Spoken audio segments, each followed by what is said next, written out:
Bom, então vamos lá. Agora eu vou mostrar na prática essa movimentação da bolinha.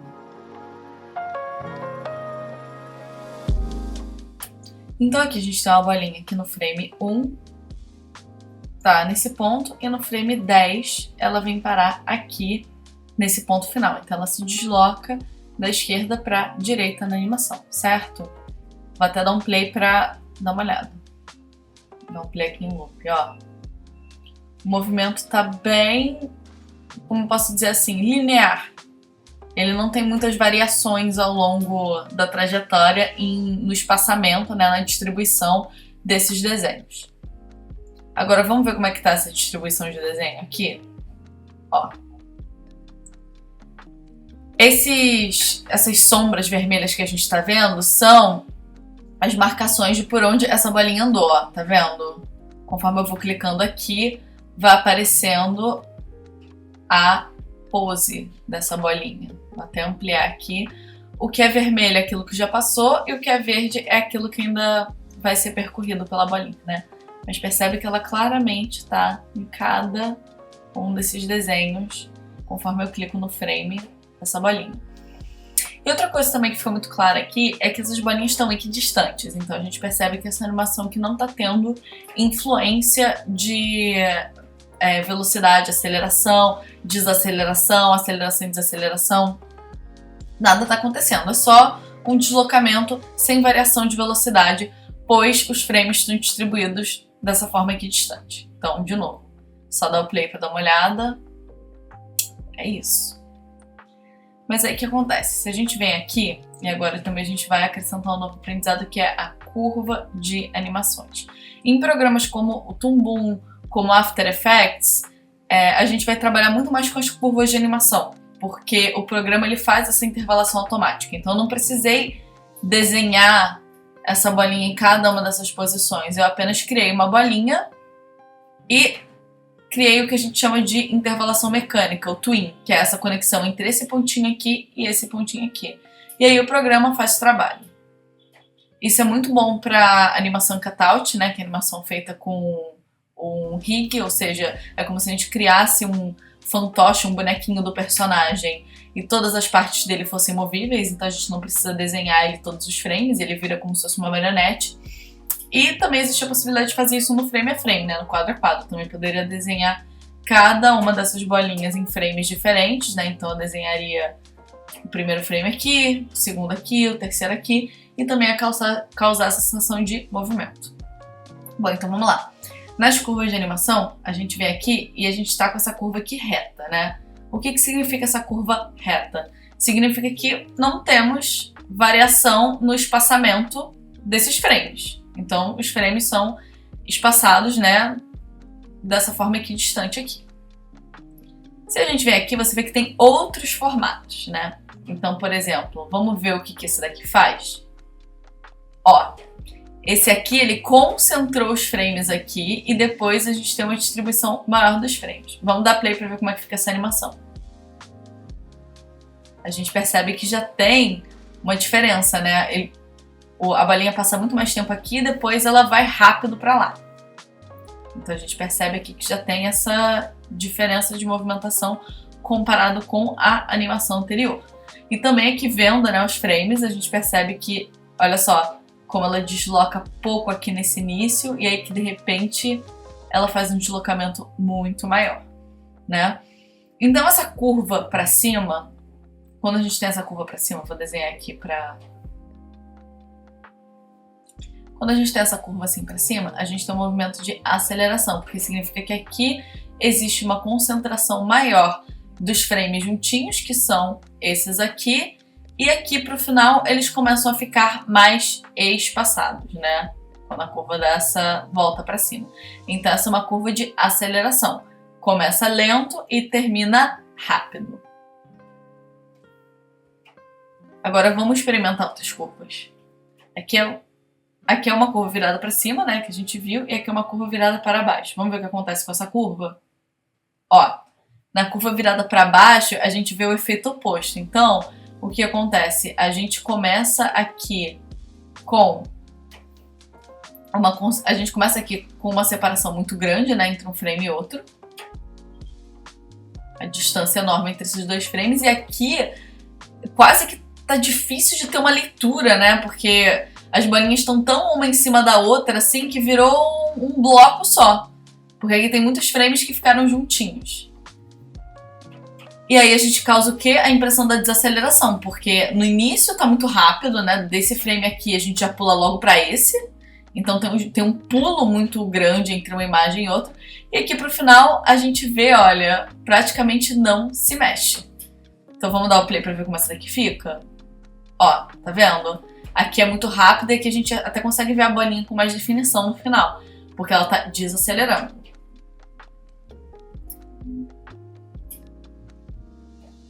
Agora vamos tentar aqui uma outra curva. Ó, essa daqui, diferentona. Opa. Essa daqui foi uma curva que a gente observou, por exemplo, lá naquela animação do braço apontando. Ela começa devagar, então a gente tem uma concentração grande de frames aqui. E ela também acaba devagar, a gente também tem uma concentração grande de frames aqui no final. Vamos dar um play pra ver como é que fica. A gente percebe que a concentração da velocidade tá aqui nesse meio. Então daqui de um ponto a outro aqui não tem frame nenhum desenhado, né? Daqui já pula para esse. E a gente tem essas concentrações aqui. Então é como se saísse da inércia. De novo, essa daí também cabe naquele exemplo do carro. É como se um carro tivesse em inércia, ele começa a se movimentar, pisa no acelerador aqui e de repente encontrou um semáforo vermelho, começa a frear. Então dá essa impressão aqui de movimento.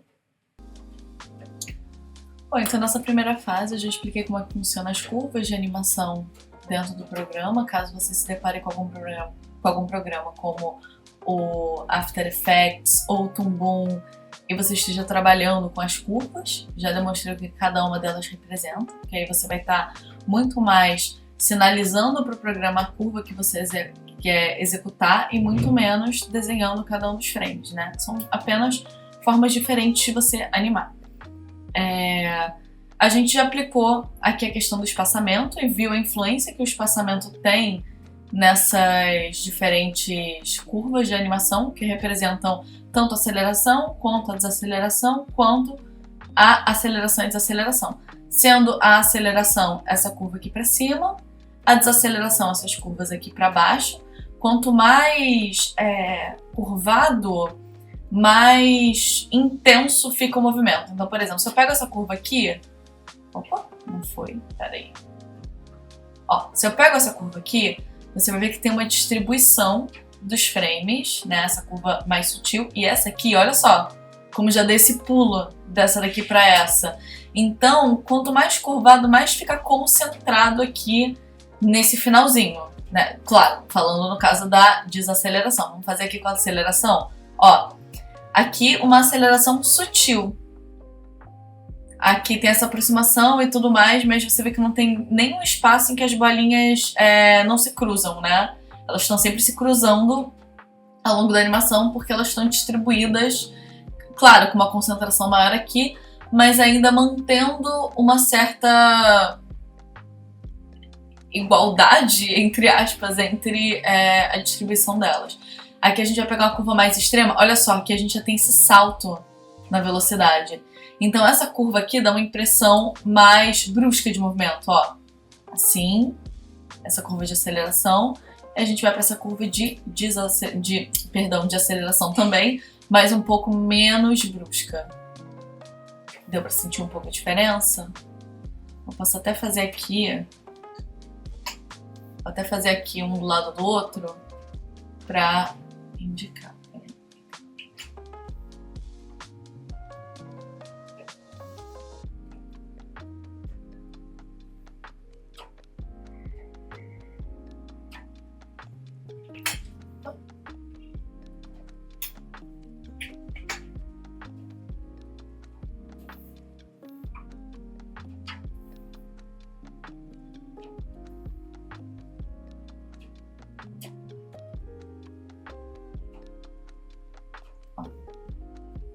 Aqui a gente já tem as duas bolinhas. E aí, eu vou...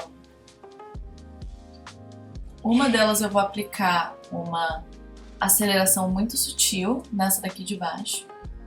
E essa daqui de cima eu vou estar aplicando a aceleração mais brusca. Então vamos ver como é que essa diferença... Ó, tá vendo como dá uma diferença na hora de animar? Mesma coisa com a desaceleração. Vou aplicar aqui uma desaceleração bem sutil e aplicar aqui uma desaceleração mais brusca. Ó, a distribuição de frames como muda. Isso varia, depende da intensidade que você quer que esse movimento seja executado, do que vai fazer sentido com a cena que você tem, tá?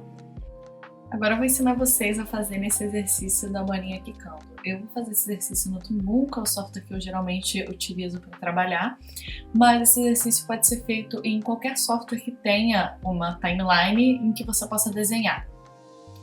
Então, vamos começar. Bom, então vamos começar o exercício.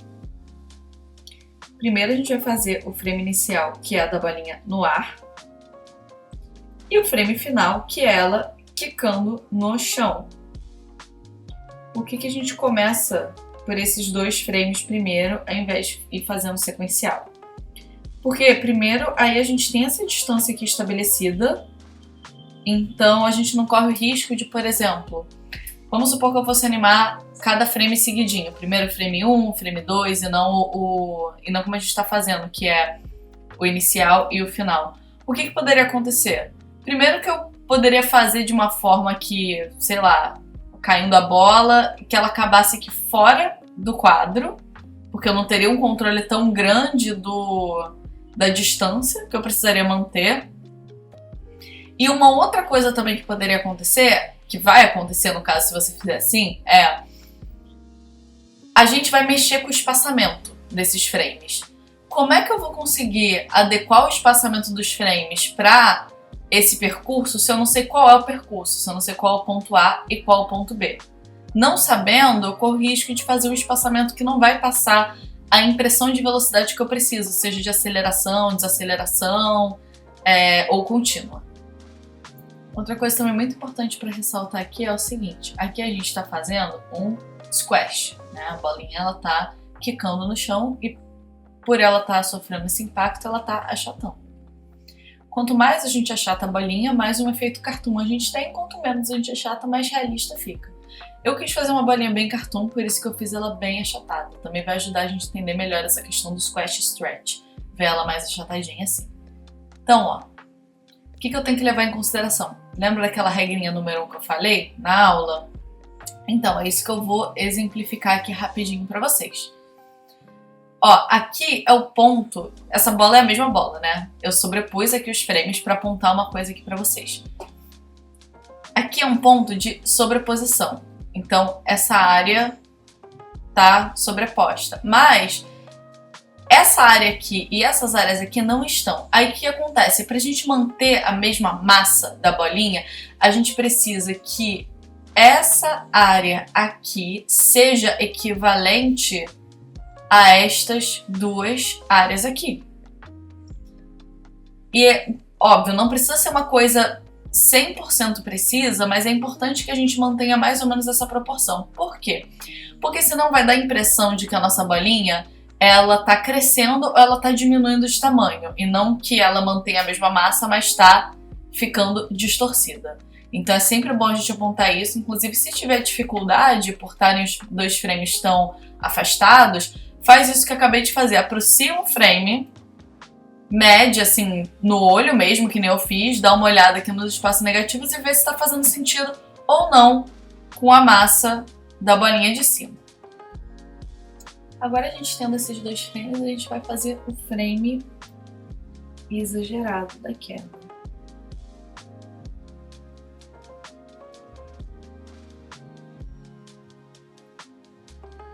Eu quero fazer uma bolinha bem cartoon. Por isso que eu tô exagerando bastante no quanto ela fica distorcida. Mas, de novo, sempre tentando manter essa mesma massa dela. Então, se eu quero crescer ela mais, eu tenho que fazer ela mais fininha.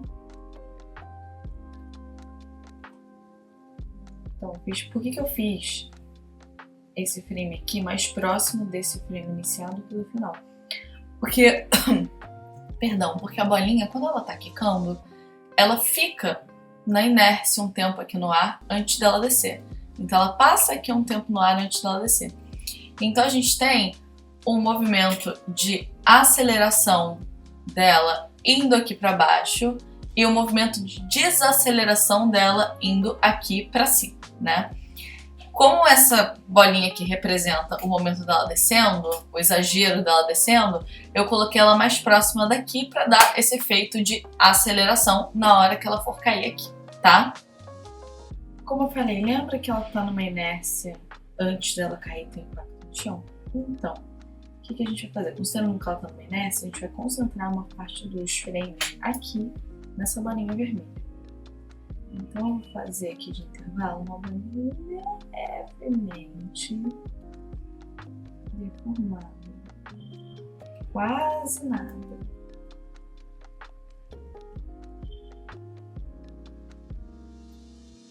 Ó, o que tem de deformação é esse espaço aqui, esse espaço aqui e aqui. Então, quase nada de deformação. É quase como se ela tivesse parado. Ela começa a esticar. E aqui ela cai e desce. Vamos ver como é que tá?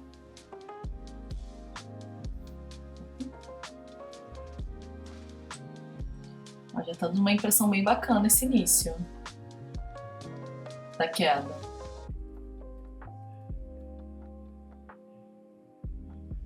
Mas essa daí é só metade da nossa animação. Depois a gente tem que fazer outra metade, porque aqui a gente animou até o ponto dela cair aqui no chão, tá certo? Só que depois a gente tem que fazer outra metade dessa animação, que vai ser o quê? Vai ser ela voltando a subir. E é isso que a gente vai fazer agora.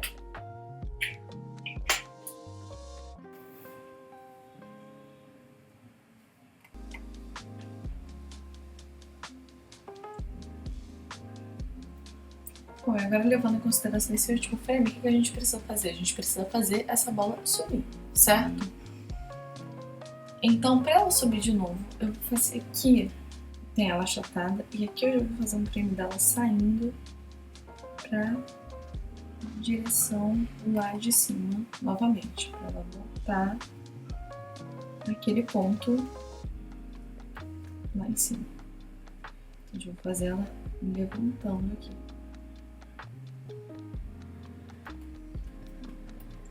Só que esse frame e esse frame estão muito feios, porque eles estão dando um pulo muito grande. Ó. Eu vou até dar play aqui, pra vocês conseguirem dar uma olhada. Até tá funcionando o nosso movimento, mas percebe que dá uma piscada aqui embaixo? Ainda tá esquisito. Então o que eu vou fazer para minimizar a sensação de piscada? Eu vou criar mais um intervalo para não ficar piscando dessa forma.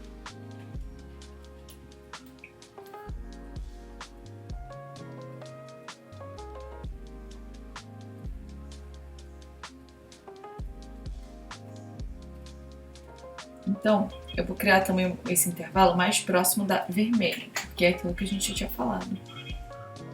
Como essa bola tá acelerando, a gente quer que ela fique, que os frames fiquem o mais concentrados possíveis nesse ponto inicial da animação. Depois ela dá aquele tiro.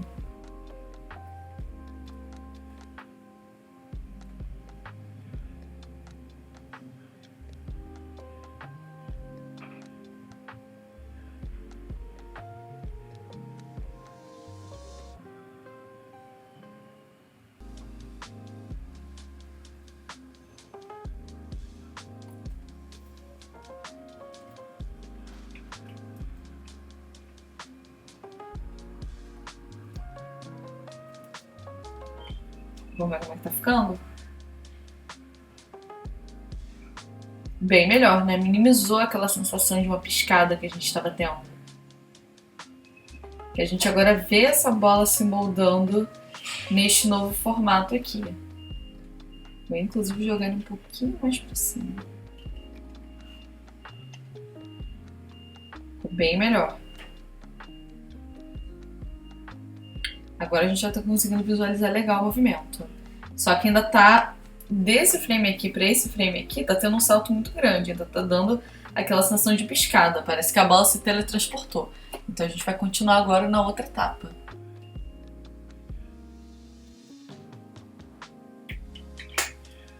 Então vamos lá, gente. Agora eu preciso retornar ela para esse ponto, tá certo? Até copiei aqui o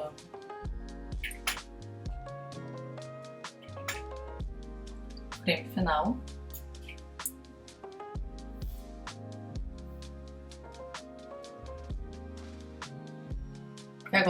Porque agora ela tá aqui e ela precisa voltar para cá.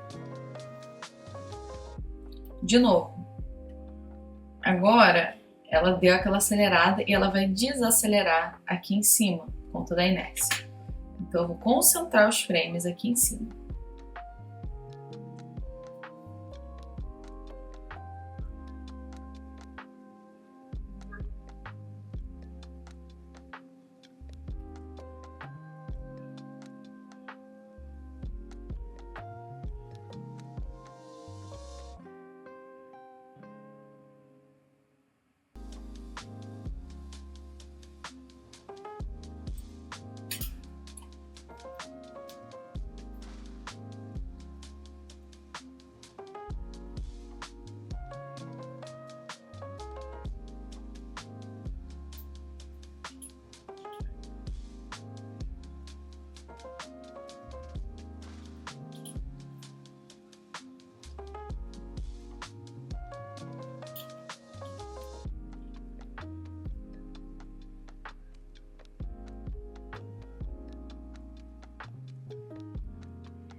Acho que tá muito concentrado lá em cima.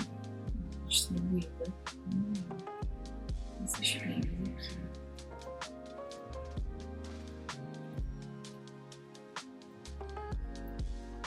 Mas sempre mantendo.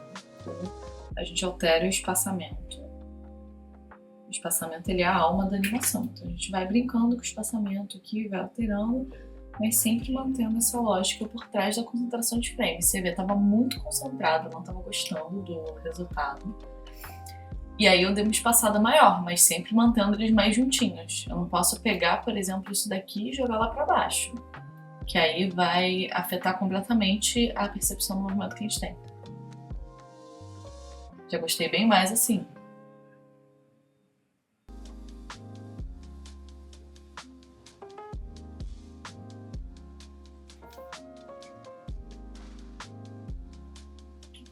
Vou tirar esse daqui pra ver como é que fica, porque eu quero uma coisa mais bruta. Ah, ficou bem melhor, agora eu gostei mais. Criando aquele frame. Então é isso, é muita experimentação, tentativa, erro. Cada bouncing ball acaba sendo um bouncing ball diferente. Toda vez que eu faço alterações, faço coisas diferentes, experimento coisas novas. Mas o básico, aquilo que eu chamo do feijão com arroz, permanece. Então, o que é o feijão com arroz? É a gente respeitar as proporções quando a gente estica, a gente respeitar o espaçamento desse movimento. Então você vê que eu estou respeitando aqui o espaçamento do movimento. A gente tem uma concentração de frames aqui embaixo e outra concentração aqui em cima, e é isso que dá a sensação de velocidade aqui, que a gente tem menos frames. Então você respeitando isso, consegue fazer a bouncing ball mais elástica, menos elástica, tirar, colocar frame, adicionar coisa. Eu gostei bem mais desse jeito. E vou te falar que não era nem uma questão daquele frame, porque eu posso fazer um outro intervalo aqui, era o quão esticado ele estava muito para baixo, porque eu posso criar um outro intervalo aqui sem prejudicar essa sensação. Ó, vou criar mais um intervalozinho aqui. Sempre aproximando cada vez mais desse frame final, né? Cresce outro intervalo aqui. E vocês vão ver que não vai mudar muita coisa, ó, viu? Ficou com mais um intervalo, mas não mudou muita coisa. Aquele intervalo, como ele tava ainda muito esticado, o intervalo, o espaçamento tava alterado, né? O desenho tava mais para baixo, mais para cá. E aí isso fazia com que eu não tivesse esse pulo de velocidade. Porque nesse frame anterior aqui, entre esse, estava uma distância muito curta. Aqui eu aumentei essa distância e eu dei esse efeito que eu queria, que era esse efeito snap da velocidade. Que agora ficou muito melhor. Tá bem mais interessante.